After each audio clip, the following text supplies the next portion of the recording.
자, 우리의 나여사 나경원 씨. 이분은 국회의원이라고 불러주고 싶지도 않아. 앞으로 나경원 씨한테 의원이란 호칭을 붙이는 사람은 이틀 정도 출연 금지시킬 거야. 이게 한 언론과의 인터뷰 나와가지고 여러 가지 조직위원 이런 거 사퇴시켜라 이런 청원 이런 것들에 대한 질문을 했는데 이렇게 얘기했어요. 올림픽 북한팀 참여는 환영하지만 단일팀 구성은 이벤트에 불과해서 싫다. 선수 인생이 걸렸는데 단일팀 쇼잉하지 말라. 아무래도 나경원 씨도 단일팀인 여자 하키 팀에 대해서 아이스하키의 룰을 정확히 모르고 하는 말인 것 같아요. 추상적으로 뭐 야구나 축구, 농구 이렇게 룰을 하고 비슷하게 보니까 이렇게 무식한 소리를 하는 것 같아요. 기본적으로 이번 아이스하키 팀의 단일팀은요. 선수 엔트리가 35명으로 늘었어요. 그 말은 뭐냐면 IOC에서 늘려준 거예요. 그러면 우리 선수의 손해가 없이 다 출전할 수 있다는 이야기 아니에요? 그렇죠. 네. 그리고 원래는 통상적으로 23명인가 그랬죠. 엔트리가. 예. 전 세계적으로 그렇게 돼 있었는데 이번 단일팀에 대해서는 35명으로 늘려주고 다 출전할 수 있는 기회를 주는 거예요. 그러니까 정확하게 이야기하면 게임에 출전하는 선수는 20명이에요. 그래서 거기에 이제 엔트리라는 게 대기하는 선수까지 포함해서 이제 하는 숫자잖아요. 그런데 요번에 합의가 된 건 게임에 직접 출전하는 선수 20명 중에 3명은 북한 선수로 하자고 이게 합의가 된 거죠. 근데 그게 20명이 동시에 모든 게임을 다 뛰는 게 아니라 5명씩 4개조로 나눠서 분할해서 들어가기 때문에 실제로 우리 선수들 중에 피해를 보는 사람은 없다는 뜻은 절대 아닙니다. 없다는 게 아니라 우리가 걱정했던 것보다는 훨씬 작다는 거죠. 엄격하게 얘기해서 A라는 선수가 15분을 뛸 수 있는 게 13분, 12분을 뛸 수 있게 이렇게 줄어든다는 의미가 더 맞다고 그래요. 그러니까 뭐 나경원 말처럼 선수들의 인생이 걸린 일이다라고 하는 건 정말 침소봉대하는 일이잖아요.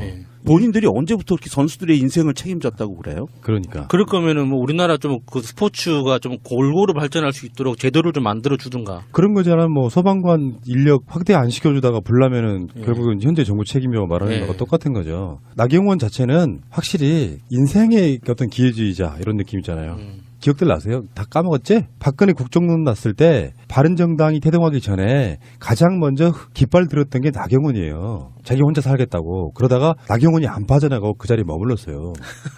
아, 이거는 안테나였던 거네. 스파이. 선동질에서 빠져나가게 만들고 자기는 가만히 있는. 그렇죠. 반기문 왔을 때 설레발치던 거 기억하십니까? 아, 맞다. 아, 놀라운 멘탈의 소유자인데요. 이 나경원 씨는 어느 때쯤 날려버릴 수 있을까? 나 진짜 나경원만큼 어떻게 역살잡이를 다 말하고 싶은 만나면. 아니 이게 정신적으로 너무 너덜너덜 해가지고 그냥 냅둬도 될 것 같은데요. 나 실물로 본 적 있죠. 팟캐스트 할 때 동작을 선거 나갔을 때 유세현 장모 제가 따라가보고 막 그랬었거든요. 저도 국회에서 몇 번 본 적은 있는데 와 화장 잘 먹는다 이런 생각을 했죠. 저는 이 녹음실의 세 남자가 예쁜 여자를 보고 이렇게 분노할 수도 있구나라는 걸 지켜보고 있게 되네요. 아, 마차님보다 훨씬 안 예뻐요.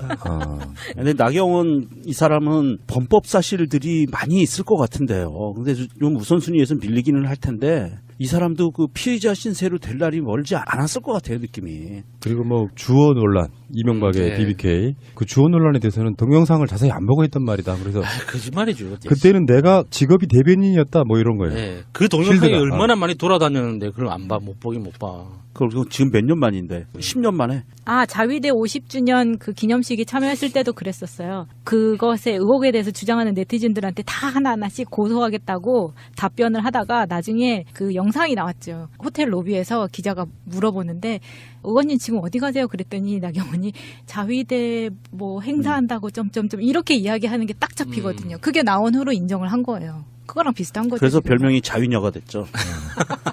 주어 경원 이름도 참 많습니다.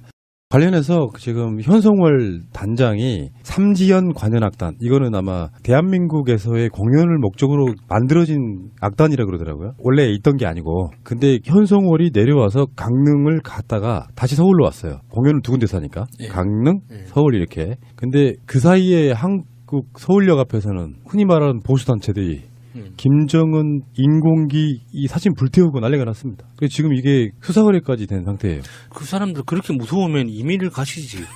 왜 그렇게 무섭게 우리나라에 살고 있는지 모르겠어요. 이게 대당 조원진이 그 자리에 있었고 조원진도 직접 발로 밟았다고 하는데 참 안타까운 부분이에요. 이 부분은 우리 그 80년대 우리 같이 자랐던 선후배 친구분들이 미국 문화원 점거하고 그다음에 성조기 불태우면서 잡혀 들어갔었거든요. 많이. 똑같이 처벌해야 됩니다. 그 법으로. 그게 뭐냐면 우리나라 형법 제109조에 이렇게 나와 있습니다. 외국을 모욕할 목적으로 그 나라의 공용에 공하는 국기 또는 국장을 손상, 제거 또는 오욕한 자는 2년 이하의 징역 또는 60만 원 이하의 벌금에 처한다. 라고 딱 형법에 나와 있어요. 그대로 처벌해야 된다는 게 맞습니다. 그러니까 기본적으로 뭐 이 보수단체라고 하는 사람들이 똑같은 행위, 한반도기를 흔들거나 이런 똑같은 행위를 기존의 자유한국당 뉴가 하면 당연한 거고, 그렇죠. 이쪽이 하면 말도 안 되는 거고, 애들 말이 이래요. 대한민국 정체성이며 상징인 태극기를 없애고 국적 불명 한반도기를 등장시키고 북한 응원단과 북한 마식령 스키장 공동 훈련을 한다는 것은 강원도민과 평창 주민의 땀과 노력을 물거품으로 만들려는 의도다. 근데 이런 한반도기를 사용한다든지 공동 응원한다든지 하는 건 흔히 말해서 보수 수구 정권에서도 했거든요. 네, 정권에 따라서 이념과 철학이 달라지는 새누리당에서 2014년 아시안게임에 인공기 바로 옆에서 한반도기를 흔들고 응원하는 새누리당 의원들이 클로즈업 된 적이 있었어요. 특히 하태경 의원이 바로 굉장히 하태. 네, 있었죠. 이 사람들이 정말 이 저열한 역사관과 국가관 그리고 법정신을 갖고 있다는 게 이렇게 단적으로 드러나는 게 국적불명, 정체불명의 한반도이라고 얘기하면 얼마나 이게 자신들을 비하하고 자신들이 바보 멍청이라는 것을 나타내는 건지 모르는 거예요. 이 사람들은. 정말 안타까워요. 이런 사람들이 정치를 한다는 게. 대한민국 헌법에도요. 평화와 통일을 얘기하고 있고요. 그리고 더 중요한 거는 이번에 동계올림픽에 관한 특별법이 있는데요. 거기에서도 평화와 통일과 단일팀과 북한과의 관계에 대해서 명시해놨어요. 법으로. 그랬는데도 불구하고 이제 와서 뭐 한반도기가 정체불명, 태극기가 빠지면 안 돼. 뭐 이런 논리를 피는 거는 우리 헌법 자체가 사실은 태극기보다 더 가치 있게 추구하는 기는 한반도기라는 얘기거든요. 우리 헌법에도 우리가 통일을 지향한다고 나와 있잖아요. 그럼요. 그렇게 돼 있는데 이 사람들은 태극기가 지고지순한 최고의 이념적인 목표인 걸로 돼버린 거예요. 통일? 그까짓 거 별거 없어. 안 해도 돼. 이렇게 얘기고요. 북한과 그냥 싸우면 돼. 이런 생각밖에 없는 사람들인 거죠. 이런 말의 단어 하나하나에 이 사람들의 생각이 그냥 철학이 묻어나오는 거예요. 네, 통일이 그 사람들한테는 약간 비트코인 같은 거예요. 당시에는 통일은 대박이다 그랬다가 정권 바뀌니까 네, 이런 식으로 나오는 거죠. 이 사람들은 이제 정말 세상 어디에도 갈 데가 없는 것 같아요. 예를 들어서 뭐 호주로 이민을 가거나 미국으로 이민을 가면 그 나라에서는 북한이라는 나라는 그냥 여행 위험 국가 정도예요. 그렇죠. 네. 대한민국이나 되니까 북한을 못 가도록 가로막고 있어주는 거지. 국가보안법. 예. 그 다른 나라가 훨씬 더 위험한 거죠. 이 사람들 입장에서는. 그렇게 무서운 나라에서 이렇게 무서워서 이러는 건가? 자기들이 북한에 설득당할까 봐? 에이 설마. 국제 사상이 물들까 봐 이렇게 무서워서 그러는 거야. 안 그러면 우리가 물들 거라고 걱정해서 이러는 거예요? 저 대한민국 헌법 전문에 보면은요. 앞에 있다 그래서 전문이에요. 유구한 역사와 전통에 빛나는 우리 대한국민은 3.1운동으로 건립된 대한민국 임시정부의 법통과 불의에 항거한 4.19 민주이념을 계승하고 조국의 민주개혁과 평화적 통일의 사명에 입각하여 정의 인도와 동포애로서 민족의 단계를 공고히 하고 뭐 이런 문항이 나오거든요. 그러면 예. 대한민국 국민은 통일을 위해서 노력할 권리와 의무가 있는 거거든요. 맞습니다. 그리고 이게 헌법 전문이라고 얘기하는 것은 대한민국 헌법의 정신을 축약해서 모아놓은 거예요. 이념을. 그렇기 때문에 평화와 통일이라는 거는 대한민국의 정체성인 거예요. 저 사람들만 그것이 아니지. 자기들이 정치적인 이득의 계산에 따라서 북한은 언제든지 손잡을 수도 있고 총질할 수도 있는 대상으로만 보는 거예요. 그러니까 똑같은 짓도 이명박근혜가 하면 오예 어떤 관념이나 이념이 그렇죠. 없는 거예요. 네. 아무 생각이 없다는 뜻이지. 그런데 김대중, 노무현, 문재인 이 정부에서 하면은 다 척결의 대상. 그 대표적인 애가 저번에 통일부에서 주관했다는 뭐 그림 대회. 어린이. 네. 박근혜 때는 그게 용서가 되고 우리은행이 한 통일력 관련한 그림은 불태우면서까지 시위를 해야 되고 이 미친 새끼들이. 자, 어쨌건 현성월 일행이 남한에 와서 지금 강릉 가고 서울 가서 지금 둘러본 곳이 장충동 국립극장, 장충체육관, 잠실학생체육관 등 중에 하나로 이제 선택할 모양이에요. 네. 근데 강릉에 갔더니 공연장이 너무 작았던 거예요. 그래서 미리 오신다고 연락을 줬으면 좀 큰 걸 지어놓을 거 그랬죠. 뭐 이렇게 서로 농도 오고 가고. 근데 사실 그런 거 못 지어요. 그게 돌아갈 수가 없는데 뭐 인구 대비해가지고. 네. 북한에서 이 관현악단이 오면은 서울하고 강릉, 그러니까 동계올림픽이 열리는 곳, 평창이 있는 강릉, 그곳과 서울 두 군데서 공연을 해요. 네. 예, 그래서 아마도 서울은 국립극장에서 지금 하게 될 거로 거의 정해진 것 같고요. 물론 이게 북에서 온 방문단이 돌아가서 위에서 결정을 하는 거예요. 바로 결정하는 건 아니고. 그리고 이제 강릉에서 한번 하는 거로 결정이 두 군데로 날 것 같은데 우리나라에서는 관현악단 그러면 연주하는 악단을 얘기하잖아요. 근데 여기는 북한은 정확하게 관악기, 현악기, 악, 노래하는 사람들. 이게 다 온대요. 우리나라하고는 조금 개념이 다르대요. 그래서 관현악 그러면 노래하는 사람들까지 같이 오는 거예요, 북한은. 뭔가 지금 점점 북한한테 한글을 배우는 것 같아요. 동계올림픽이 겨울올림픽이 되고 관현악의 정확한 뜻이 또 이렇게 드러나네요. 우리는 이제 그 비슷한 표현을 오케스트라 이렇게 표현 많이 예. 합니다만 예. 개념이 좀 다르다고 저는 봐요. 가라오케. 실제로 이제 음악사에 대한 조금 얘기 해드릴게요. 예. 클래식의 반대말은 모던? 아니에요. 안 클래식. 그러니까 클래식 음악의 반대말은 내가 정의한 거예요. 락 음악입니다. 그러니까 간단히 말해서 상류 고급층들이 누리던 고급 음악. 근데 그 그 음악은 이제 사실은 뭐랄까 세상의 모든 소리를 가져다가 아름다운 하모니로 뭔가 그걸 즐기는 거잖아요. 근데 작게는 악기 하나만 가지고도 많은 사람들이 음악을 즐길 수 있는 게 대표적인 악기가 기타 같은 거예요. 근데 관현악단 그러면 수십 명이 연주를 하는 거죠. 이동하기도 힘들고 비용이 많이 들어. 가성비가 떨어져. 그래서 관현악단 정도의 느낌으로 뭔가 딱 필요한 악기 몇 개만 골라다가 4명, 5명 이런 사람들이 연주를 해. 그게 락밴드예요. 우리는 뭐 락음악 그런 막 시끄럽고 이렇게 생각하는데 그런 개념은 아니야. 클래식의 오케스트라와 락밴드 중간쯤에 뭐가 존재하냐면 경음악단이라는 게 존재합니다. 음악이라는 게 한국도 보면요. 신중현 등에 의해서 미국에 의해서 락음악이 들어오기 전에는 주로는 일종의 미니멀리즘한 작게 만든 큰 오케스트라를 몇 명으로 만든 게 바로 경음악단이라는 거예요. 그래서 그것이 나중에 이제 진화하기를 한 3명, 4명 정도가 연주하는 흔히 말하는 락밴드로 발전하는 거거든요. 그걸 비용 문제에서 접근해도 딱 들어맞네요, 설명이. 그러니까 그 음악은 그런 거라고 생각이 들고 근데 그 모든 악기들을 대표하는 게 기타라는 이야기는 사실 있어요. 그러니까 기타를 이렇게 쳐보신 분들 알겠지만 이게 타악기 개념도 좀 들어있고요. 피아노 같은 멜로디 개념도 좀 들어있고 뭐 이런 게 있어요. 그래서 왜 음악이란 즐길 수 있으려면 어디 뭐 남미든 유럽이든 어디든 간에 길거리에 앉아서 혼자 연주해도 사람들이 같이 춤추고 노래할 수 있을 정도. 저는 그 북한의 삼지연 관현악단 이분들의 연주 뭐 실력이나 솜씨 이런 걸 떠나서 언어가 다를 수도 있고 다 다른데 음악만큼은 이렇게 하나가 되는 부분이 있잖아요. 우리는 가사 내용을 잘 몰라도 비틀즈의 음악 같은 음악 또는 뭐 클래식으로 가면 베토벤의 음악들 다 듣고 즐기지 않습니까? 그래서 중요한 게 예술단은 그런 개념이라고 저는 생각합니다. 자, 그 10여 년 전 그러니까 노무현 대통령 때는 남북 교류가 워낙에 활발해가지고 진짜 우리나라 가수들도 가서 막 공연하고 그랬지 않습니까?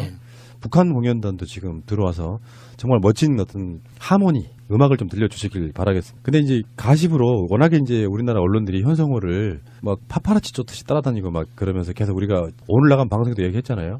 거의 현성호만 보인다고. 예, 뭐 여자 연예인 쫓아다니듯이 뭐 딱 그런 느낌이죠. 그래서 무엇을 입었느냐가 중요하고. 아침에 해장국 드시고 막 이런 거. 그런 얘기도 있더라고요. 커피 믹스를 타줬대요. 그러니까 현성월이 섞은 거 말고 아메리카노 달라고 했다고. 거기서 좀 놀랐어요. 북한에서도 아메리카노라고 부르나? 이보세요. 네? 우리가 기본적으로 너무 무시하고 있기 때문에 그런 것들이 신기한 뉴스로 보도되는 거예요. 아니, 그 이름 자체가 고유명사니까. 네? 고유명사니까 거의. 너무 미제 말이잖아. 그걸 뭘로 대체할까 그러면? 미제 커피? 아니 우리도 옛날에는 뭐 블랙 커피라고 부르기도 했었잖아요. 미국 제국주의 커피. 아니 현성월 정도 되면 저는 이렇게 보거든요. 그러니까 신문물을 다 받아들인 사람이에요. 그리고 요즘 같은 시대에 그 사람도 스마트폰 쓰는데 평양이나 이런데 커피가 없다는 것 자체도 좀 말이 안 되는 거고. 연습했다 연습. 우리 드라마 보면서. 사실 현성월 단장 얘기가 나와서 얘기인데 현성월 단장의 동선에 그 언론들이 그 따라붙는 것을 보면 저쪽 보수 세력들 보수 꼴통 세력들에서는 아니 현성월이 뭔데 국빈 대접을 그렇게 하냐 뭐 이렇게 얘기하는데 TV에 나오는 것을 보면 언론사들이 국빈 대접을 하는 것 같아요. 막 파파라치처럼 따라붙어서 쫓아다니고 하는데 그 현성월 단장이 온 것을 보고 저는 사실은 현성월 단장을 보고 그런 걸 느꼈어요. 북한이 많이 애쓰고 있구나. 무슨 말이냐면 현성월 단장이 입국해서 계속 돌아다니는 내내 또 오늘 강릉에서 KTX 타기 전에 시민들한테 손을 들고 그랬어요. 웃으면서. 그런 것을 보면 북한이 대외적으로 본인들의 이미지를 어떻게 보여주고 싶어 하는지가 나오는 것 같아요. 거기 딱딱한 남성 군인 장성들이 와가지고 인상 쓰고 있는 것보다 와서 이렇게 웃으면서 부드러운 이미지로 보여준다는 것 자체가 굉장히 큰 효과가 있다고 보거든요. 그래서 뭐 이제 평양 올림픽이네 뭐 이렇게 개소리들을 쏟아내고 있지만 현성월이 한국에 들어와서 주는 여러 가지 효과들은 있는 거 아니에요. 예. 근데 그걸 너무 선정적으로 보도하고 최소한 조선일보는 현성월 취재 못하게 해야 돼요. 법적으로. 맞아요. 이미 죽은 사람을 왜 취재라고 지랄 주에 있어요. 지그들이 죽여놓고 그러니까 저번에 한번 이야기한 적 있죠. 김정은 위원장이 남한에 내려오는 건 얼마나 어려운 일인지가 느껴지지 않아요? 현성월 정도가 왔는데 막 서울역 같은 데서 그러니까 인공기나 이런 거 불태우고 막 이런 퍼포먼스하고 그런데 만약에 김정은 내려오면 또 어떤 짓을 하겠어요? 이런 생각을 하면 정말 통일하는 게 진짜 힘들구나. 국회의원이 직접 가가지고 김정은 사진이나 인공기 태우는데 옆에서 이렇게 부추기는 그런 나라입니다. 예. 아이고 대한민국 경찰이 북한에서 관계자들이 우호적인 목적으로 내려올 때는 그쪽에서 인공기나 이런 김정은 사진 이런 거 들고 있는 사람들을 수색해서 라이터하고 그 성냥만 뺏어도 북한에서 온 사람들이 와 우리 위원장님 사진을 들고 저렇게 반겨워하는구나 그렇게 받아들일 수도 있을 것 같거든요. 그러니까 현성월은 철저하게 기자들이 질문하면 답을 안 하고 예. 노코멘트죠. 우리나라 국민들이 막 사진 찍고 손 흔들면 같이 손 흔들어 주는 예. 거예요. 그러니까 우리나라 언론을 정확하게 알고 있는 거죠. 그렇죠. 맞습니다. 기레기들을 너무 정확히 예. 하거든요. 말 한마디 잘못 나가면 예. 그러니까 이게 있잖아요. 뭔가 좀 불만족스러운 대부분의 질문들 중에 첫 번째 해당됐던 게 왜 온다고 안 왔어요 전날 이런 질문들 하잖아요. 그걸 뭐 답을 어떻게 할 거야 현성월 입장에서. 자 알겠고요. 다시 말씀드립니다 마차님. 우리나라에 커피가 들어온 게 고종황제 때예요. 평양에서도 충분히 그 커피를 마실 수 있다고 저는 보는데 그래 용어가 따로 있다고 칩시다. 뭐 깜짝물이든 뭐든 간에. 근데 이 사람도 아까 마차님 그 말은 맞는 것 같아요. 한국에서 부르는 용어를 가져올 수 있죠. 일반적으로. 네. 우리가 왜 만약에 다른 나라를 가면 그 나라 인삼바를 몇 개를 가지고 외워갖고 가듯이 똑같은 거라고 보는 거니까. 근데 이제 언론들의 뉘앙스는 뭐냐면 저것들도 고급 커피 먹네 이런 뉘앙스였어요. 아. 그렇죠. 아메리카노를 먹네. 뭐 예, 북한도 신기한 듯이. 알겠습니다. 안철수의 행위가 좀 도를 넘어요. 뭐라고 말했냐면 분당이 도를 넘는 행위래. 도를 넘어놓고 네가 도를 넘는다고 바로 그런 거야. 말이 안 되는 거예요, 진짜. 그러니까 분당하게끔 만들어 놓고 야 니들이 분당하는 건 좀 심하잖아. 사적으로도 우리 일상생활에서 이런 캐릭터들이 가끔씩 있죠. 모든 원인 제공을 다 해놓고 상대방이 뭔가 행동을 옮기려고 하면 예. 거기에 대해서 너 너무 심한 거 아니야? 지는 훨씬 심하게 해놓고 말이에요. 그러니까 국민의당 국회의원들 입장에선 특히나 이제 합당 반대파들 입장에서는 안철수가 하는 게 사실은 자멸행위다. 누구나 다 봤듯이 보수로 넘어가려는 이제 아예 당 자체 정체성이 예. 바뀌는 거잖아요. 예. 국회의원들은 아무리 뭐 반문재인해서 뭐 자기 국회의원직 유지하겠다고 탈당해 나가가지고 호남에서 당선되고 이런 사람들이 있지만 그 사람들이 평생에 쌓아뒀던 그들 나름대로의 어떤 가치관을 어느 한순간에 무너뜨리고 있는 게 안철수잖아요. 근데 분당은 도를 넘는 행위다고 말하는 건 정말 상상을 초월하는 사람이에요. 이 마인드가. 햇빛 정신은 계승하겠다. 그러니까 바른정당과 통합하지만 햇빛 정신은 계승하겠다라는 이야기를 했었는데 유승민하고 합의가 되지 않은 상황이죠. 그렇죠. 그러니까 유승민은 철저하게 반공 사상이 물들어 있는 사람인데 그 사람하고 합의도 안 되고 지 혼자서 그렇게 떠드는 거예요. 앞뒤가 안 맞는 거죠. 나는 식당에 들어갔지만 밥은 먹지 않겠다. 뭐 이런 거. 나는 술은 먹었지만 음주운전은 안 했다. 이런 방식인 거예요. 듣는 사람들이 무슨 말인지 납득을 하기 힘든 거죠. 그 안철수는 뭔가 좀 마인드가 정치에는 아주 부적합한 부적응자로 보이거든요. 이 상황에서 계속해서 우리 야수님이 검찰에 들어가서 왜 그 거짓말하는 과정 속에 멘탈이 붕괴되는 뭐 그런 이야기를 한 적 있잖아요. 그러니까 어떤 표를 위해서 평화통일이네 뭐네 이런 이야기를 해. 그 DJ의 정신은 계승하겠다고 하지만 사실 상대방 파트너가 북한에는 굉장히 강경파잖아요. 예. 수구 꼴통 중에도 그런 꼴통이 없는 사람하고 이렇게 합당을 하면서도 자기가 했던 말들은 사실 하나하나씩 뒤집히고 있거든요. 처음에 합당하기 전에요. 그게 처음에 이게 노골화 됐을 때 합당 안 하겠다 그랬었어요. 자기가 했던 말들을 계속 뒤집고 있어요. 몇 개월만 지나면 지금 나경원이 갖고 있는 스탠스나 이런 것들을 그대로 가져갈 겁니다. 그러니까 계속해서 시건하고 거짓말하고 있는 거죠. 왜 안철수가 국민의당 대표로 대선 패배 후에 일찌감치 뛰어들었을 때 그 대표 선거에 그때 뭐라 그랬어요. 당 지지율이 너무 낮아서 내가 당대표 되면 당 지지율 올려놓겠다 그랬잖아요. 안 올라가 더 떨어졌어. 예. 그러니까 이 사람이 지금 수개월 동안에 망가지는 과정들을 보면 무서울 정도예요. 이런 정도 말은 못하죠. 특단의 조치를 취하겠다. 분당하는 사람들한테 대해서. 그러니까 그게 뭔지 궁금해요. 그러니까 특단의 조치를 취하겠다고 말은 하는데 제가 아는 상식선에서는 딱히 할 수 있는 게 없거든요. 실망입니다. 그만 좀 괴롭히십시오.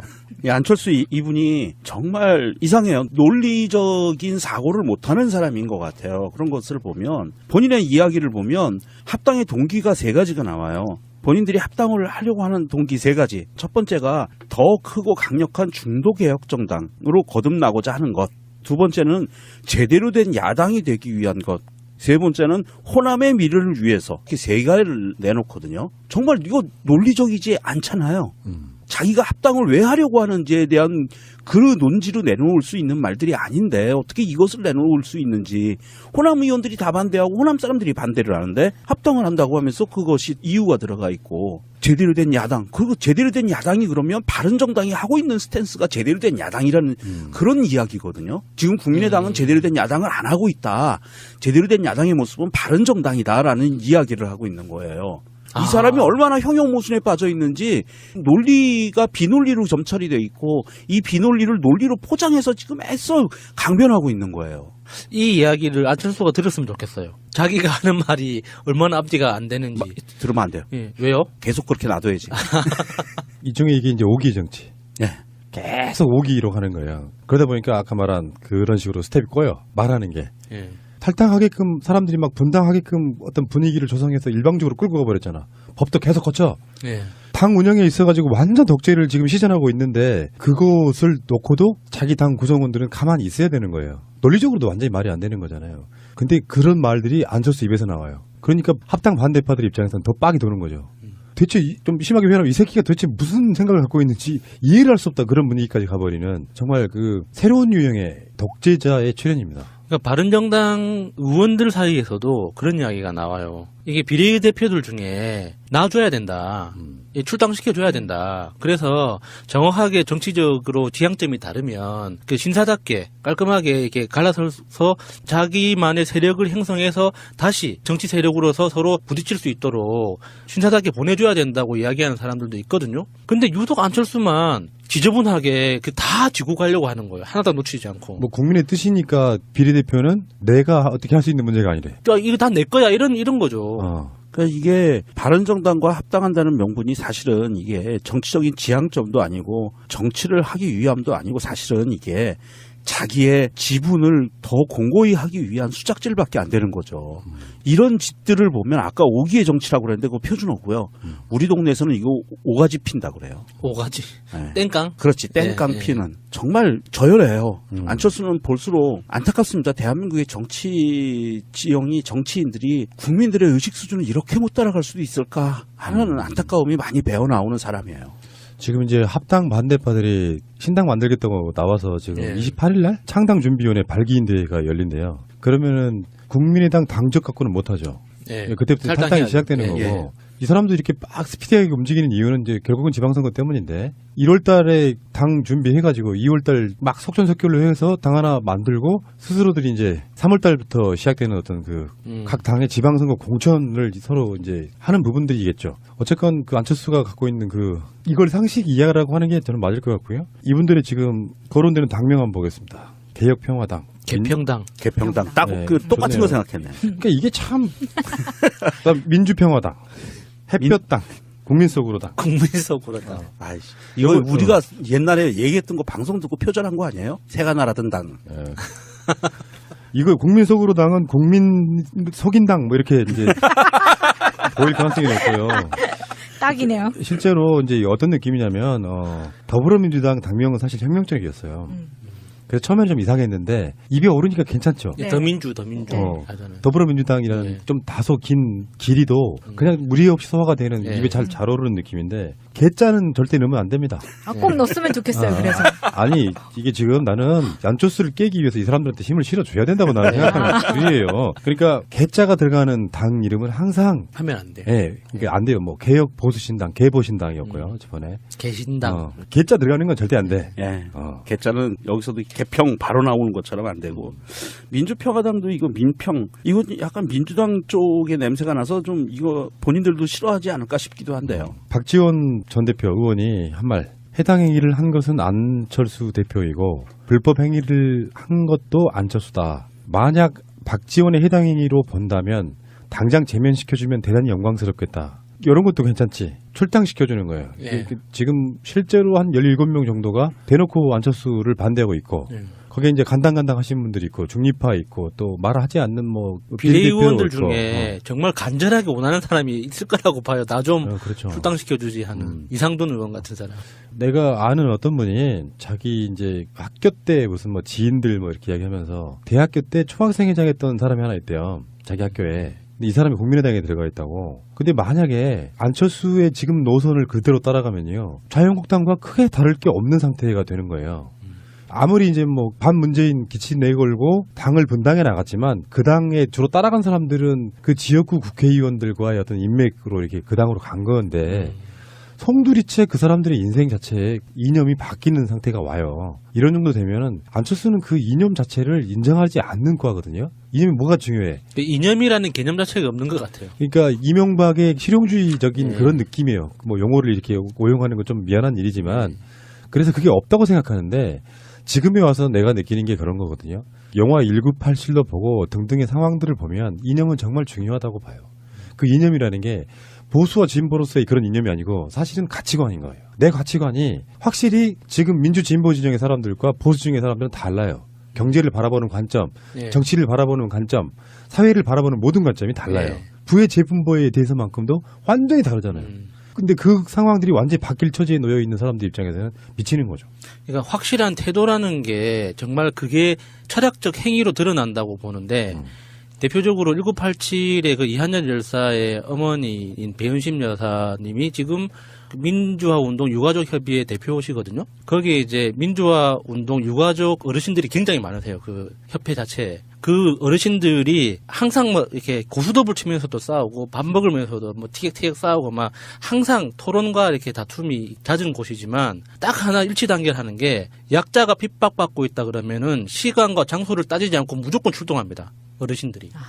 저는 그런 걸 보면서 민주주의다, 무슨 뭐 정치 철학이다, 뭐 사회의식이다 이런 것들이 다 좋지만 그렇게 행동할 수 있는 가장 분명한 원칙이 있을 때 그게 행위로서도 어떤 말로도 드러난다고 하거든요, 의식이. 그렇게 보는데 안철수는 아무것도 없는 것 같아요. 그러니까 자기한테 지금 당장에 도움이 되는 말이라면 아무거나 다 끌어다 쓰다가 지금은 심지어 바른정당, 새누리당에서 뛰쳐나온 그 쓰레기당하고도 자기한테 지금 당장에 내가 먹고 살기 위해 도움이 된다면 가져다 쓰겠다고 가져가는 거잖아요. 너무 저열해, 진짜. 그러니까 가치관이라는 게 애초에 없었기 때문이에요. 그러니까 진짜로 안철수 머리에 가치관은 딱 하나 있었어요. 내용이 아니고 단어 딱 새정치. 새정치가 뭔지는 잘 몰라. 기존에 있던 것만 다 거부하면 돼. 국회 의석도 막 줄이면 되고 그게 새정치라고 생각했는데 최근에 봤죠. 최저임금 관련한 안철수의 발언. 왜? 그전에도 그런 이야기 있었잖아요. 안 내면은 노동조합이 생기면 안 된다는 마인드는 삼성과 똑같고. 네. 최저임금에 대해서도 굉장히 부정적으로 얘기하잖아요. 지금 청와대가 장하성 정책실장 등 중심으로 해서 최저임금 관련한 아젠다 띄우기를 엄청나게 노력하고 있는 것 중에 하나예요. 우리처럼 막 그 자갈자갈에서도 최저임금 이야기 막 하고 이러는 것들이 다 그런 이유가 있거든요. 안철수 마인드면 여지없는 이명박 판박이에요. 그 마인드면. 예. 나중에 뭐 겁난다 진짜. 미리 들통났기 때문에 망정이지. 또 안철수 이제 뭐 부인이 이제 국정원 두 칼비 갖다 쓰고 그랬을 뻔했잖아. 아니, 기본적으로 이제 만약에 정말 그럴 일은 없을 것 같지만 만에 하나 안철수가 다시 대선에 후보로 나온다면 안내배 주가 관련한 의혹들이 정말 미친 듯이 터져 나올 거예요. 힘들지 않을까 싶어요. 이래나 저래나. 사실 이게 바른당과 국민의당의 안철수 계보가 합당을 한다는 거 우리 그냥 쉽게 생각하면 지금 바른정당, 바른당은 그러니까 이혼한 상태고요. 자유당하고. 국민의당은 이제 이혼해서 재혼을 해야 되는데 데리고 갈 자식들을 고르는 중인 거야. 그러니까 안철수 입장에서는 자기가 앵벌이 시킬 수 있는 자식만 데리고 가고 싶어가지고. 안철수 말대로 국민의당이 지금 뭐 가슴으로 나왔다 이거. 그래서 낳은 자식들 중에 앵벌이 시킬 수 있는 득되는 자식들만 데려가려고 지금 고르는 중인 것 같아요. 그래서 지금 재혼을 하고 싶어서 안달이 난 거지, 눈 맞아서. 원래 이혼보다 재혼이 더 어려운 거예요. 그걸 왜 해 근데 재혼을. 근데 이렇게 되는 원인이 하나 있죠. 선거 때문인데 하나는 지방선거, 하나는 국회의원 선거예요. 그러니까 만약에 이게 지방선거가 아니고 내가 호남 지역 기반이 없어 아예 그중 국회의원들은. 네. 그 사람들은 안철수 따라가는 거예요. 지방선거에 관련해서. 근데 총선은 어떤 관계가 있냐면 총선이 너무 멀리 남았기 때문에 따라가는 사람들이 생기는 거예요. 실제로. 그러니까 그 사이에 어떻게 되겠지 하는 사람들이 안철수와의 어떤 의리 같은 거랄까 어떤 자기를 챙겨주는 어떤 지분 이런 것들 때문에 따라가는 사람도 꽤 있을 거라고 보니까 총선을 바로 눈앞에 두고 만약에 이 상황이 벌어졌다 그러면 안철수 따라갈 사람들 저는 한두 명 정도밖에 없을 거라고 생각해요. 맞죠. 예. 자, 어쨌건 안철수의 그 뻔뻔함 그리고 아주 유사한 인물을 한번 이야기하겠습니다. 자, 홍준표인데요. 홍준표는 사실은 그냥 이 사람 자체의 캐릭터가 거짓말쟁이 같아요. 이제는 최소한 우리 같은 팟캐스트나 하고 있는 사람들도 팩트체크 엄청 열심히 하려고 노력하거든요. 근데 이제 홍준표도 이제 신년 기자회견 비슷한 걸 했어요. 거기에 신년 기자회견에서 상황을 먼저 설명을 해드리면 기자회견이 1시간 이상 진행되자 이쯤 합시다 하면서 홍준표가 한 말이에요. 나는 문 대통령처럼 답변을 써주는 프롬프터도 없습니다. 문 대통령은 기자들이 물으면 실시간으로 프롬프터에 답변이 올라오더라고요. 잠깐만. 마차님 이거는 홍준표의 느낌이 안 나서요. 홍준표 스타일로 보면 약간 간사해야 돼요. 프롬프터도 없어요. 이런 식의. 예. 실시간으로 프롬프터에 답변이 올라오더라고요. 그런데 나는 지금 혼자 답변을 하고 있습니다. 그러니까 수준이 딱 이 정도예요. 그 문재인 대통령 신년 기자회견에서 답변이 프롬프터로 올라왔다고? 이거 가짜뉴스로 고발해야 됩니다. 왜냐? 즉석에서 답변한 건데? 네, 이게 지금 짤이 돌긴 했었어요. 저도 트위터에서 봤는데 그 문 대통령이 답변을 하는데 앞에 프롬프터에 그 사람들이 돌리는 짤에 정확하게 어떤 글자들이 올라가고 있는지 정확하게 보이지가 않아요. 그런데 사람들이 하는 말이 이거 봐라. 문 대통령 답변 다 올라오고 있다. 이렇게 이야기를 하고 있길래 이 사진이 어딜 봐서 답변이 올라오는 거냐고 한번 설전을 한 적이 있었거든요. 제가 봤을 때 프롬프터는 답변을 하다 보면 질문이 뭐였지라는 상황이 올 수가 있잖아요. 그래서 질문에 대해서 정리를 해준 게 전부였어요. 근데 그거를 답변이라고 지금 완전히 가짜뉴스를 설파하고 있는 거죠. 그것도 1시간 넘게 문재인 대통령이 답할 내용을 실시간으로 찍어줬다는 거예요? 근데 그걸 누가 하냐고. 그리고 전혀 딜레이 없이 진행이 됐는데 답변이 올라오고 나서 누군가 답변을 준비하는 동안에 시간이 필요할 거 아니에요. 그런 딜레이가 없었잖아요. 아니 그리고 박근혜는 그렇게 했겠죠. 청와대에 있는 사람들 중에 문재인 대통령만큼 현안에 대해서 다 꿰고 있는 사람이 누가 있다고 그걸 답변을 써줘요. 제가 또 팟캐스트계의 문재인 아니겠습니까? 온갖 것들을 인터뷰하고 이렇게 방송을 진행하다 보니 총체적 개념이 생겨서 얼마 전에 우리 방송 출연하신 분들이 그렇더라고요. 그러면서 실질적으로 통찰력이 생기는 거라고 각 분야를 같이 이렇게 듣다 보니까 그러니까 안철수와 홍준표가 같다는 말은 이런 거예요. 안철수도 정치적 철학이나 이념 이런 게 완전히 부재한 상태에서 그냥 사용자로서의 개념만 좀 갖고 있는 그런 느낌이잖아요. 그리고 실체 없는 국민적 인기를 등에 업고 정치권에 들어와서 전혀 진화하지 못한 캐릭터. 근데 홍준표도 마찬가지예요. 최근에 조국 민정수석 관련한 뭐 사법시험 그 이야기도 이 기자회견에서 질문이 나와서 답을 했다 그러는데 이 답을 먼저 알려드리고 그 다음에 그 홍준표에 대한 비판을 이어갈게요. 조국 수석에 대한 그 사법시험을 통과하지 못한 본인의 한을 풀기 위해서 공수처 내보내 만든다 이렇게 표현했던 부분에 대한 답을 뭐라고 했죠? 사법시험에 응시했느냐 안 했느냐를 얘기한 게 아니라 통과하지 못했다라고 말을 했습니다. 내가 그 시비가 나올 것 같아서 용어를 사법시험에 떨어졌다라고 하지 않고 통과하지 못했다라고 말한 것입니다. 아 정말 이거 왜 이런데 이 사람 추잡하게. 아니 통과라는 게 응시했다는 말하고 뭐가 달라. 그러니까 이 추잡하게 이러지 말고 내가 말 실수했네요. 그러면 끝나는 거 아니에요. 왜 이렇게 일을 키운대. 진짜 이 인간들은 사과라는 개념이 머릿속에 없나 봐요. 그러니까 이런 게 있어요. 내가 하는 말하고 약간 개념이 유사한데 나는 팟캐스트를 해. 5년째 해. 근데 이걸 통해서 내 스스로 막 유명해지고 종편의 시사평론가로 나가고 그걸로 돈 벌고 싶지 않아요. 그냥 나는 유명해지는 게 솔직히 말해 싫어. 마찬가지로 법대에 나오면 무조건 사법고시 패스해서 판검사 되고 변호사 되는 것이 많이 밖에 없다고 생각하는 이 더러운 마인드 속에는 세상의 모든 기준이 이런 건데 제가 홍준표를 비판하고 싶은 지점은 우리나라의 그런 부리가 가장 쓰레기 같은 부리예요. 국민에 대한 통찰도 없어요. 이 개새끼들은 신림동 어디에서 고시 같은 걸 볼 때 쓰레기 같은 거 담배 피는 거 아무데나 버렸을 거예요. 자기 주위에 대한 가치관 하나도 없고요. 기분 나쁘면 밥 해주던 뭐 어떤 식당의 어머니들한테도 함부로 막말했을 거예요. 그냥 내가 권력만 잡으면 되는 개새끼들이니까. 그런 새끼들이 정치권에 올라가서 우병우라든지 이인규라든지 그런 개자식들을 만들어내는 거거든요. 그 마인드밖에 없는 거야. 근데 계속 거짓말을 하고 있잖아요. 지금 문 대통령 건도 그렇고. 거짓말을 거짓말로 계속 막고 있는 거죠. 이게 거짓말이 한두 건이 아니에요. 지금까지 계속 헛발질하면서 팩트 체크하면 문득 기억나는 거 생각해봐요. 나 먼저 생각이 났어요. 경남에 화재가 없었다. 내가 제일 중에. 전국에서 가장 많았잖아요. 거짓말. 근데 우리가 그렇게 방송으로 낸 것도 굉장히 많았거든요. 그 거짓말한 거. 항상 이런 식이에요. 근데 자기가 본 입장에서는 자기가 문재인 대통령보다 뛰어나다는 얘기 생각 갖고 있는 것 같아요. 항상 이런 거잖아. 똑같이 사법시험을 합격했지만 나는 검사를 했고 문재인 대통령은 바로 변호사로 전향했기 때문에 내 실력이 더 좋다 뭐 이런 논리인 건가요? 거기에 더해서 민정수석은 사법시험 패스 안 한 사람이야. 그러니까 별거 아니야라고 깔보는 거죠. 홍준표 그리고 입장에서는. 대선 때 간발의 차로 내가 대통령이 못 됐어. 간발의 차. 라고 맞다. 생각하는 거죠. 거의 더블 스코어예요. 간발이죠. 2위잖아요.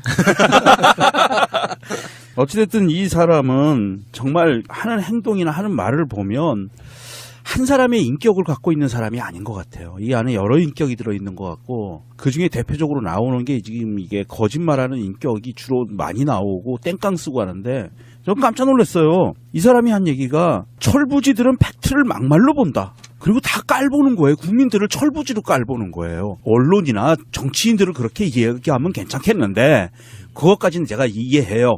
그런데 국민들을 상대로 철부지라고 이렇게 표현하는 거는 이건 조현병 환자 아니면 할 수 없는 거예요. 진짜 정신병자 맞네요. 맞아요. 자기가 말하는 거는 무조건 팩트야. 그러니까. 집에서 나오는 거는 나쁜 사람이에요. 예. 이게 지금 개돼지라고 얘기하는 거랑 뭐가 달라요? 똑같은 그렇죠. 거예요. 맞아요. 네. 그 말이에요. 네. 개돼지라고 애들로 표현한 거예요. 자, 그러면은 그 홍준표의 그 사법고시 우월주의랑 관련한 이야기를 하나만 더 하겠습니다. 양승태 대법원장 국정원이 사찰을 한 적도 있었죠, 예전에. 그러면서 양승태는 임기 6년 사이에 이명박과 박근혜를 거칩니다. 그 과정에서 원세훈 재판이 있었죠. 그 원세훈 재판에 박근혜 청와대와의 교감했던 부분들 같은 것들이 문서로 드러났어요. 최근에 이제 대법원 문서를 이렇게 들여다보는 어떤 상황이 그게 있잖아요. 교감이라는 말은 너무 예쁘고 좋은 말. 예, 좋은 말 같아요. 교감이 아니, 아니라 그렇게 이야기가 나오는 이유는 있어요. 상납한 거 아닌가요, 이게? 그러니까 이게 애둘러서 굉장히 표현을 부드럽게 한 건데 예. 교감이라고 설명을 딱히 할 수 없으니까 인과관계를 증명하기는 어려워요. 그러니까 예를 들어서 봐주기, 정황, 의혹 이렇게는 말할 수 있는데 예. 인과관계로 봤을 때 그것 때문에 그게 이루어졌다고 확정을 할 수 없기 때문에 애둘러서 법적인 용어가 안 생기게끔 교감이라는 표현을 쓰는 거라고 저는 보거든요. 그래서 이게 원세훈 재판에 있어가지고 2심 재판이 원세훈한테 굉장히 불리하게 나와요. 그러니까 우병우가 대법원에서 판결을 내려줄 때는 전원 합의체로 해라. 대법원이 판단을 내려줄 때 대법관들 한두 명이 판결하는 게 있고 전원 합의로 판결하는 게 있잖아요. 네. 근데 전원 합의로 판결을 하게 되면 책임 소재도 좀 약해지고요. 타겟팅이 안 되잖아. 전부 다 네. 대법관들이 여러 네. 명이니까. n분의 1. 가급적이면 원세훈 재판이 조금 더 유리하게끔이라도 이렇게 조율해 왔다는 느낌이 있는데 우병우가 전원 합의체 쪽으로 끌어주길 바라면 무슨 일인지 진짜로 전원 합의체에서 판결이 나오는 이런 방식인 거죠. 법원이 스스로의 사법 독립을 포기한 일이잖아요. 그러니까 양승태 대법원장이 대법원장 재임 시절에 그렇게 등산을 많이 했다고 하더라고요.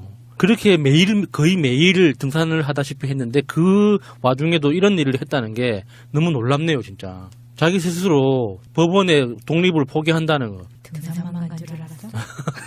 그러니까 원세훈 항소심 선고 다음 날 이게 2015년 2월 10일인데 이때 원세훈 전 국정원장 판결 선고 관련 각계의 동향 문건 뭐 이렇게 이게 정말 골 때리는 게 이 문서를 작성해가지고 지금 주요 현직에 있는 사람들의 반응 같은 거를 집어넣는 거예요. 네. 그러면 우병우는 이렇게 말했다라고 써놓으면 관련해서 법원 행정처 같은 데서 우병우의 심기가 불편하구나 이런 식으로 직접적으로 이야기를 하면 사법에 대한 관여가 되고 말도 안 되는 어떤 농단 예. 같은 게 돼버리잖아요. 그러니까 간접적으로 문건을 만들어갖고 보여주는 형태로 간접적 영향을 끼치는 방식을 택하는 거죠. 이번 문건에 대해서 나온 것이 정말 양승태 더하기 법원 행정처의 폐악질들이 나온 거죠. 사법부의 그 권위를 똥통에 처박아 버린 이 폐악질들이에요. 보면 이 문건에 나온 거 보면 청와대가 최대 관심 현안으로 촉각을 곤두세우고 있다. 선고 전에 항소 기각을 기대하고 있다. 청와대가. 법무비서관실을 통해서 그 법원 행정처에 전망을 문의했다. 이게 기승전결이 나와요. 최대한 선고하지 말고 그냥 항소 기각해라 무죄로. 청와대는 이런 의중을 갖고 있으면서 법원 행정처에 어떻게 될 것 같아? 라고 물어본 거예요. 의중을 전하면서 물어본 거예요. 이건 압력이죠. 이 압력에 대해서 법원 행정처가 매우 민감한 사안이므로 직접 확인하지는 못하고 있으나 우회적, 간접적인 방법으로 재판부의 의중을 파악하려고 노력하고 있다. 이게 화답을 한 거예요. 지시사항을 저는 이렇게 이행하고 있습니다. 그걸 대놓고 하기는 너무 민감하니까 살짝 돌려서 뒤에서 저녁 먹고 2차 술 한잔하면서 물어보고 이런 식으로 하고 있어요. 이런 얘기한 거거든요. 그러니까 들려오는 소식에 따르면 이 당시에 법원 행정처에서 이런 짓을 했던 판사들 있죠. 예. 다 사표를 제출했답니다. 이게 지금 본격적으로 문제가 되면 변호사 자격증이 안 나오잖아요. 그렇죠. 그래서 지금 미리 사표를 내고 변호사 자격증을 확보하기 위해서 지금 다 퇴직을 하고 있다고 하더라고요. 신청을 하려고 하는데 사실 이거는 사법부에서 사표를 받아주면 안 돼요. 수리하지 말고 이건 법의 처벌을 받은 연후에 무죄로 확정되면 사표 수리, 유죄면 파면 이렇게 가야 되죠. 재밌는 게 1심과 달리 결과 예측이 어려우며 행정처도 불안해하고 있는 입장이다.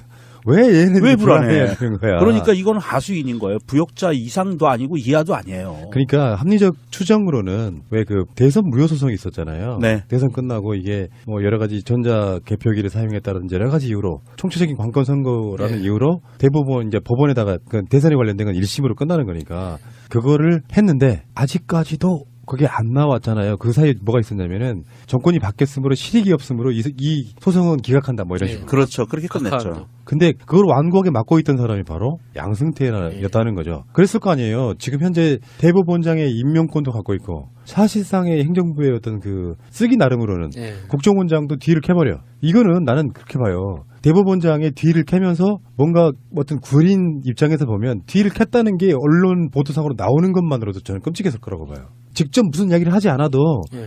어쩌면 그 기사는 일부러 흘렸을 가능성도 있는 거죠. 양승태를 알아서 기계 만들려고. 그렇지. 양승태 입장에서는 왠지 찝찝한데 그 이후에 양승태가 물러나거나 그러지 않았잖아요. 근데 양승태가 그런 자리에 있으면서 특히 원세훈 재판은 왜 중요했냐면 박근혜 정통 선거 연관이 있었기 때문이에요. 부정선거로 당선된 예, 부분, 예. 원세훈 국정원의 댓글 이런 부분. 근데 그것들이 다 포함된, 예를 들면 개표 조작까지 포함된 이런 재판을 임기 내내 그냥 뭉개버린 거거든요. 양승태 아니면 이게 불가능하다고 저는 보는 거지. 근데 이게 이명박근혜 시절에는 만연했었기 때문에 이명박 성명에 나오는 것처럼 자기는 아무 뭐 걸릴 게 없다 이런 식으로 성명을 발표했을 때 문 대통령이 분노한 이유가 이런 거라고 생각이 들거든요. 너희가 그렇게 했다고 우리도 그렇게 하고 있을 거라고 생각하느냐에 대한 분노였었잖아요. 그게 문 대통령이 말하는 우리가 그들과 다른 이유인데 이걸 보여주는 게 이 사람들처럼 하지 않으면서 보여주는 게 지금 굉장한 인내심과 맞아요. 예, 이런 것들을 보여주고 있는 거예요. 민주적 절차라는 아주 어려운 시험이 있는 거죠. 그렇죠. 그러니까 이럴 때는 지금 뭐 전 방송에서도 우리가 이명박 뭐 소환일이 언제냐 이런 이야기를 막 했잖아요. 이럴 때는 정말 법이 사람이 아니고 로봇가 있으면 좋겠어. 그래서 그 인공지능한테 이명박의 이러이러한 측근들이나 이런 사람들의 죄를 딱 집어넣고 언제 출석시킬까요? 그러면 답이 나와요. 그럼 무조건 해야 돼. 그 영화 그런 영화 있잖아요. 그 실베스타 스탈론이 그 판사로 나오는. 그래서 나르는 오토바이 타고 다니면서 그 즉결 처분하잖아요. 그런 것처럼 양승태 바로 체포해가지고 산에다 감금했으면 좋겠어요. 그러니까 등산을 그렇게 좋아했는데. 사람이 하니까 정치적이라는 표현이 나오는 네. 거고 로봇 인공지능에다가 홍준표 척당 불기내 머리에 막 집어넣어. 네. 띠디디디디 유죄 12년 이렇게 집어넣고 안철수도 뭐 주가 조작 헛소리 8년. 차라리 그랬으면 좋겠다 싶을 때가 있다고. 예. 법에 의해서 예. 정말 힘든 일이에요. 사람이 법을 운영하기 때문에 그래서 지금 대법원이나 이런 데도 그 신비님이 늘상 주장하시는 거 배심 기소 배심 판결 이렇게 네. 그럼 훨씬 더 좋아지는 부분이 분명히 많고요. 정말 홍준표는 어떻게 안 될까요? 척당불기로 안 될까요? 새로운 증거가 나왔는데 재심 청구해야 되는 거 아니야? 사람들까지 같이 오는 거예요, 북한은. 뭔가 지금 점점 북한한테 한글을 배우는 것 같아요. 동계올림픽이 겨울올림픽이 되고 관현악의 정확한 뜻이 또 이렇게 드러나네요. 우리는 이제 그 비슷한 표현을 오케스트라 이렇게 표현을 많이 예. 합니다만 예. 개념이 좀 다르다고 저는 봐요. 가라오케. 실제로 이제 음악사에 대한 조금 얘기를 해드릴게요. 예. 클래식의 반대말은 모던? 아니에요. 안 클래식. 그러니까 클래식 음악의 반대말은 내가 정의한 거예요. 락 음악입니다. 그러니까 간단히 말해서 상류 고급층들이 누리던 고급 음악.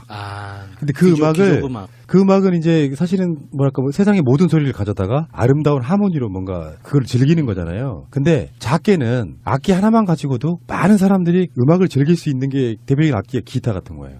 근데 관현악단 그러면 수십 명이 연주를 하는 거죠. 이동하기도 힘들고 비용이 많이 들어. 가성비가 떨어져. 그래서 관현악단 정도의 느낌으로 뭔가 딱 필요한 악기 몇 개만 골라다가 4명, 5명 이런 사람들이 연주를 해. 그게 락밴드예요. 우리 뭐 락음악 그런 막 시끄럽고 이렇게 생각하는데 그런 개념은 아니야. 클래식의 오케스트라와 락밴드 중간쯤에 뭐가 존재하냐면 경음악단이라는 게 존재합니다. 음악이라는 게 한국도 보면요. 신중현 등에 의해서 미국에 의해서 락음악이 들어오기 전에는 네. 주로는 일종의 미니멀리즘한 작게 만든 큰 오케스트라를 몇 명으로 만든 게 바로 경음악단이라고 해요. 그래서 그것이 나중에 이제 진화하기를 한 3명, 4명 정도가 연주하는 흔히 말하는 락밴드로 발전하는 거거든요. 그걸 비용 문제에서 접근해도 딱 들어맞네요, 설명이. 그러니까 그 음악은 네. 그런 거라고 생각이 들고 근데 그 모든 악기들을 대표하는 게 기타라는 이야기는 사실 있어요. 그러니까 기타를 이렇게 쳐보신 분들 알겠지만 이게 타악기 개념도 좀 들어있고요. 피아노 같은 멜로디 개념도 좀 들어있고 뭐 네. 이런 게 있어요. 네. 그래서 왜 음악이란 즐길 수 있으려면 어디 뭐 남미든 유럽이든 어디든 간에 길거리에 앉아서 혼자 연주해도 사람들이 같이 춤추고 노래할 수 있을 정도. 저는 그 북한의 삼지연 관현악단 이분들의 연주 뭐 실력이나 솜씨 이런 걸 떠나서 언어가 다를 수도 있고 다 다른데 음악만큼은 이렇게 하나가 되는 부분이 있잖아요. 우리는 가사 내용을 잘 몰라도 비틀즈의 음악 같은 음악 또는 뭐 클래식으로 가면 베토벤의 음악들 다 듣고 예, 즐기지 예, 않습니까? 예. 그래서 중요한 게 예술단은 그런 개념이라고 저는 생각합니다. 자, 그 10여 년 전, 그러니까 노무현 대통령 때는 남북 교류가 워낙에 활발해가지고 진짜 우리나라 가수들도 가서 막 공연하고 그랬지 않습니까? 예. 북한 공연단도 지금 들어와서 정말 멋진 어떤 하모니, 음악을 좀 들려주시길 바라겠습니다. 근데 이제 가십으로 워낙에 이제 우리나라 언론들이 현성호를 막 파파라치 쫓듯이 따라다니고 막 그러면서 계속 우리가 오늘 나간 방송에도 얘기했잖아요. 거의 현성호만 보인다고. 예, 뭐 여자 연예인 쫓아다니듯이 뭐 딱 그렇게 그런 느낌이죠. 하더라고요. 그래서 예. 무엇을 입었느냐가 중요하고. 아침에 해장국 드시고 예. 막 이런 거. 그런 얘기도 있더라고요. 커피 믹스를 타줬대요. 그러니까 현성월이 섞은 거 말고 아메리카노 달라고 했다고. 거기서 좀 놀랐어요. 네. 북한에서도 아메리카노라고 부르나? 이보세요. 이런. 이보세요. 네? 우리가 기본적으로 너무 무시하고 있기 때문에 그런 것들이 신기한 뉴스로 보도되는 거예요. 아니 그 이름 미제- 자체가 미제 고유명사니까. 예, 예. 에? 아, 고유명사니까. 거의. 너무 미제 말이잖아. 그걸 뭘로 대체할까 그러면? 아, 미제 커피? 응. 아니 우리도 옛날에는 뭐 블랙커피라고 부르기도 했었잖아요. 미국 제국주의 커피. 아니 뭐 이렇게. 현성월 정도 되면 저는 이렇게 보거든요. 그러니까 신문물을 다 받아들인 사람이에요. 그리고 요즘 같은 시대에 그 사람도 스마트폰 쓰는데 평양이나 이런 데 커피가 없다는 것 자체도 좀 말이 안 되는 거고. 아, 연습했다 연습. 자, 우리의 나여사 나경원 씨. 이분은 국회의원이라고 불러주고 싶지도 않아. 앞으로 나경원 씨한테 의원이란 호칭을 붙이는 사람은 이틀 정도 출연 금지시킬 거야. 이게 한 언론과의 인터뷰 나와가지고 여러 가지 조직위원 이런 거 사퇴시켜라 이런 청원 이런 것들에 대한 질문을 했는데 이렇게 얘기했어요. 올림픽 북한팀 참여는 환영하지만 단일팀 구성은 이벤트에 불과해서 싫다. 선수 인생이 걸렸는데 단일팀 쇼잉하지 말라. 아무래도 아이씨. 나경원 씨도 단일팀인 여자 하키 팀에 대해서 아이스하키의 룰을 정확히 모르고 하는 말인 것 같아요. 추상적으로 뭐 야구나 축구, 농구 이렇게 룰을 하고 비슷하게 보니까 이렇게 무식한 소리를 하는 것 같아요. 기본적으로 이번 아이스하키 팀의 단일팀은요, 선수 엔트리가 35명으로 늘었어요. 그 말은 뭐냐면 IOC에서 늘려준 거예요. 그러면 우리 선수의 손해가 없이 다 출전할 수 있다는 이야기 아니에요? 그렇죠. 네. 그리고 원래는 통상적으로 23명인가 그랬죠, 엔트리가. 예. 전 세계적으로 그렇게 돼 있었는데 이번 단일팀에 대해서는 35명으로 늘려주고 다 출전할 수 있는 기회를 주는 거예요. 그러니까 정확하게 이야기하면 게임에 출전하는 선수는 20명이에요. 그래서 거기에 이제 엔트리라는 게 대기하는 선수까지 포함해서 이제 하는 숫자잖아요. 그런데 요번에 합의가 된 건 게임에 직접 출전하는 선수 20명 중에 3명은 북한 선수로 하자고 이게 합의가 된 거죠. 근데 그게 20명이 동시에 모든 게임을 다 뛰는 게 아니라 5명씩 4개조로 나눠서 분할해서 교대하면서, 들어가기 예. 때문에 실제로 우리 선수들 중에 피해를 보는 사람은 없다는 뜻은 절대 아닙니다. 없다는 게 아니라 우리가 걱정했던 것보다는 훨씬 작다는 거죠. 엄격하게 얘기해서 A라는 선수가 15분을 뛸 수 있는 게 13분, 12분을 뛸 수 있게 이렇게 줄어든다는 의미가 예. 더 맞다고 그래요. 예, 예. 예. 그러니까 뭐 나경원 말처럼 선수들의 인생이 걸린 일이다라고 하는 건 정말 침소봉대하는 일이잖아요. 예. 본인들이 언제부터 이렇게 선수들의 인생을 책임졌다고 그래요? 그러니까. 그럴 거면은 뭐 우리나라 좀 그 스포츠가 좀 골고루 발전할 수 있도록 제도를 좀 만들어 주든가. 그런 거잖아. 뭐 소방관 인력 확대 안 시켜주다가 불나면은 예. 결국은 현재 정부 책임이라고 말하는 예. 거가 똑같은 거죠. 나경원 자체는 확실히 인생의 어떤 기회주의자 이런 느낌이잖아요. 기억들 나세요? 다 까먹었지? 박근혜 국정농단 났을 때 바른정당이 태동하기 전에 가장 먼저 깃발 들었던 게 나경원이에요. 자기 혼자 살겠다고. 그러다가 나경원이 안 빠져나가고 그 자리에 머물렀어요. 아, 이거는 안테나 했던 거네, 스파이. 선동질에서 빠져나가게 만들고 자기는 가만히 있는. 그렇죠. 반기문 왔을 때 설레발 치던 거 기억하십니까? 아, 맞다. 네. 놀라운 멘탈의 소유자인데요. 이 나경원 씨는 어느 때쯤 날려버릴 수 있을까? 나 진짜 나경원만큼 어떻게 멱살잡이를 다 말하고 싶은 만나면. 아니 이게 정신적으로 너무 너덜너덜 해가지고 그냥 냅둬도 될 것 같은데요. 나 실물로 본 적이 있죠. 팟캐스트 할 때 동작을 선거 나갔을 때 유세현 장모 제가 따라가 보고 막 그랬었거든요. 저도 국회에서 몇 번 본 적은 있는데 와 화장 잘 먹는다 이런 생각을 했죠. 저는 이 녹음실의 세 남자가 예쁜 여자를 보고 이렇게 분노할 수도 있구나라는 걸 지켜보고 있게 되네요. 아, 마차님보다 훨씬 안 예뻐요. 근데 나경원 이 사람은 범법 사실들이 많이 있을 것 같은데요. 근데 좀 우선순위에서 밀리기는 할 텐데 이 사람도 그 피의자 신세로 될 날이 멀지 않았을 것 같아요, 느낌이. 그리고 뭐 주어 논란, 이명박의 네. BBK. 그보다 더 가치 있게 추구하는 기는 한반도기라는 얘기거든요. 우리 헌법에도 우리가 통일을 지향한다고 나와 있잖아요. 그럼요. 그렇게 돼 있는데 이 사람들은 태극기가 지고지순한 최고의 이념적인 목표인 걸로 돼버린 거예요. 통일? 그까짓 거 별거 없어. 안 해도 돼. 이렇게 얘기고요. 북한과 그냥 싸우면 돼. 이런 생각밖에 없는 사람들인 거죠. 이런 말의 단어 하나하나에 이 사람들의 생각이 그냥 철학이 묻어나오는 거예요. 네, 통일이 그 사람들한테는 약간 비트코인 같은 거예요. 당시에는 통일은 대박이다 그랬다가 정권 바뀌니까 네, 이런 식으로 나오는 거죠. 이 사람들은 이제 정말 세상 어디에도 갈 데가 없는 것 같아요. 예를 들어서 뭐 호주로 이민을 가거나 미국으로 이민을 가면 그 나라에서는 북한이라는 나라는 그냥 여행 위험 국가 정도예요. 그렇죠. 네. 대한민국이나 되니까 북한을 못 가도록 가로막고 있어주는 거지. 국가보안법. 예. 그 다른 나라가 훨씬 더 위험한 거죠. 이 사람들 입장에서는. 그렇게 무서운 나라에서 이렇게 무서워서 이러는 건가? 자기들이 북한에 설득당할까봐? 에이 설마. 국제사상이 물들까봐 이렇게 무서워서 그러는 거야. 안 그러면 우리가 물들 거라고 걱정해서 이러는 거예요? 저 대한민국 헌법 전문에 보면은요. 앞에 있다 그래서 전문이에요. 유구한 역사와 전통에 빛나는 우리 대한국민은 3.1운동으로 건립된 대한민국 임시정부의 법통과 불의에 항거한 4.19 민주이념을 계승하고 조국의 민주개혁과 평화적 통일의 사명에 입각하여 정의 인도와 동포애로서 민족의 단결을 공고히 하고 뭐 이런 문항이 나오거든요. 그러면 예. 대한민국 국민은 통일을 위해서 노력할 권리와 의무가 있는 거거든요. 맞습니다. 그리고 이게 헌법 전문이라고 얘기하는 것은 대한민국 헌법의 정신을 추적해서 모아놓은 거예요. 이념을. 그렇기 때문에 평화와 통일이라는 거는 대한민국의 정체성인 거예요. 저 사람들만 그것이 아니지. 자기들이 정치적인 이득의 계산에 따라서 북한은 언제든지 손잡을 수도 있고 총질할 수도 있는 대상으로만 보는 거예요. 그러니까 똑같은 짓도 이명박근혜가 하면 오예 어떤 관념이나 이념이 그렇죠. 없는 거예요. 네. 아무 생각이 없다는 뜻이지. 그런데 김대중, 노무현, 문재인 이 정부에서 하면은 다 척결이 대상. 그 대표적인 내가 저번에 통일부에서 주관했다는 뭐 그림 대회. 어린이. 네. 박근혜 때는 그게 용서가 되고 우리은행이 한 통일과 관련한 그림은 불태우면서까지 시위를 해야 되고 이 미친 새끼들이. 자, 어쨌건 현성월 일행이 남한에 와서 지금 강릉 가고 서울 가서 지금 둘러본 곳이 장충동 국립극장, 장충체육관, 잠실학생체육관 등 중에 하나로 이제 선택할 모양이에요. 네. 근데 강릉에 갔더니 공연장이 너무 작았던 거예요. 그래서 미리 오신다고 연락을 줬으면 좀 큰 걸 지어놓을 거 그랬죠. 뭐 이렇게 서로 농도 오고 가고. 근데 사실 그런 거 못 지어요. 그게 돌아갈 수가 없는데 뭐 인구 대비해가지고. 네. 북한에서 이 관현악단이 오면은 서울하고 강릉, 그러니까 동계올림픽이 열리는 곳, 평창이 있는 강릉, 그곳과 서울 두 군데서 공연을 해요. 네. 예, 그래서 아마도 서울은 국립극장에서 지금 하게 될 거로 거의 정해진 것 같고요. 물론 이게 북에서 온 방문단이 돌아가서 위에서 결정을 하는 거예요. 바로 결정하는 건 아니고. 그리고 이제 강릉에서 한번 하는 거로 결정이 두 군데로 날 것 같은데 우리나라에서는 관현악단 그러면 연주하는 악단을 얘기하잖아요. 근데 여기는 북한은 정확하게 관악기, 현악기, 악, 노래하는 사람들. 이게 다 온대요.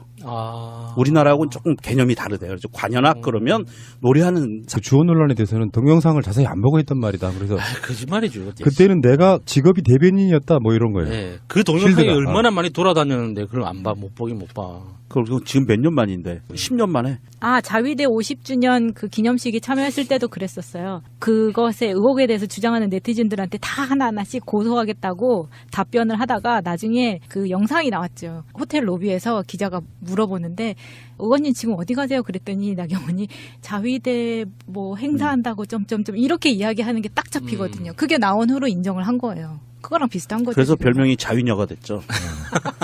주호경원 네. 이름도 참 많습니다.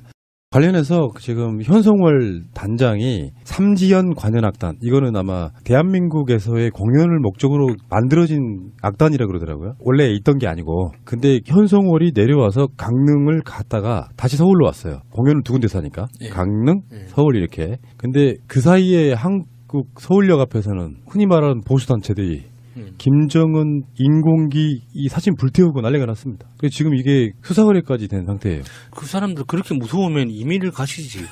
왜 그렇게 무섭게 우리나라에 살고 있는지 모르겠어요. 이게 대당 조원진이 그 자리에 있었고 조원진도 직접 발로 밟았다고 하는데 참 안타까운 부분이에요. 이 부분은 우리 그 80년대 우리 같이 자랐던 선후배 친구분들이 미국 문화원 점거하고 그다음에 성조기 불태우면서 잡혀 들어갔었거든요. 많이. 똑같이 처벌해야 됩니다. 그 법으로. 그게 뭐냐면 우리나라 형법 제109조에 이렇게 나와 있습니다. 외국을 모욕할 목적으로 그 나라의 공용에 공하는 국기 또는 국장을 손상, 제거 또는 오욕한 자는 2년 이하의 징역 또는 60만 원 이하의 벌금에 처한다. 라고 딱 형법에 나와 있어요. 그대로 처벌해야 된다는 게 맞습니다. 그러니까 기본적으로 뭐 이 보수단체라고 하는 사람들이 똑같은 행위, 한반도기를 흔들거나 이런 똑같은 행위를 기존의 자유한국당 뉴가 하면 당연한 거고 그렇죠. 이쪽이 하면 말도 안 되는 거고 애들 말이 이래요. 대한민국 정체성이며 상징인 태극기를 없애고 국적 불명 한반도기를 등장시키고 북한 응원단과 북한 마식령 스키장 공동훈련을 한다는 것은 강원도민과 평창 주민의 땀과 노력을 물거품으로 만들려는 의도다. 근데 이런 한반도기를 사용한다든지 공동 응원한다든지 하는 건 흔히 말해서 보수 수구 정권에서도 했거든요. 네, 정권에 따라서 이념과 철학이 달라지는 새누리당에서 2014년 아시안게임에 인공기 바로 옆에서 한반도기를 흔들고 응원하는 새누리당 의원들이 클로즈업 된 적이 있었어요. 특히 하태경 의원이 바로 굉장히 하태. 네, 있었죠. 이 사람들이 정말 이 저열한 역사관과 국가관 그리고 법정신을 갖고 있다는 게 이렇게 단적으로 드러나는 게 국적불명, 정체불명의 한반도이라고 얘기하면 얼마나 이게 자신들을 비하하고 자신들이 바보 멍청이라는 것을 나타내는 건지 모르는 거예요. 이 사람들은. 정말 안타까워요. 이런 사람들이 정치를 한다는 게 대한민국 헌법에도요. 평화와 통일을 얘기하고 있고요. 그리고 더 중요한 거는 이번에 평창 동계올림픽에 관한 특별법이 있는데요.